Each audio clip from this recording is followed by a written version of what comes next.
So you're excited to buy your first Rolex. So you go to the Rolex website, you check out this thing called the Oyster Perpetual 41, and you're like, wow, $6,600, and I get to choose what color I want. So you go on the website, you browse the different colors. You're like, wow, I really like this green one, or maybe this other pistachio one, or even this blue one, or pink. Honestly, the Oyster Perpetual comes in many different colors that are all very nice. And you're like, wow, only $6,600? That's a steal for a Rolex brand. But then you walk over to the actual Rolex store and they won't have any available. What gives? Who knows? It's all Rolex BS, Rolex magic anyways. So you say, hey, let me check out the gray market. They can't be that much more expensive. So you open up Chrono 24 and you start browsing. You're like, oh my God, 27,000? Like, okay, that might be reasonable because it's like a Tiffany version. But then you start seeing all the other colors that you're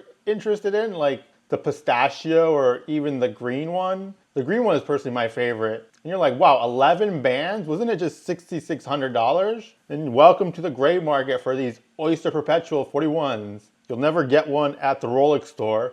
And you'll be hard pressed to buy one even on the gray market because they're essentially 40, 60% more. So you essentially just have to wait forever, maybe a couple years for one of these to come through the AD because they're not gonna go to you. What do you think about this Rolex practice where if you wanna get a new Rolex, you essentially have to wait a very long time, if at all, or pay an exorbitant amount of money on the gray market? See, here's another green one. 10K, remember $6,600 on the Rolex website. And these are all brand new, 2025 release. Here's an Oyster Perpetual, the blue, 12 bands. This one is finally the one most affordable, but it's also smaller. It's not 41 millimeters, it's 34 millimeters. So what do you think about this? If you want one of these new Oyster Perpetual 41s that look pretty nice and they are Rolex, but you're gonna have to pay an exorbitant amount of money on the gray market.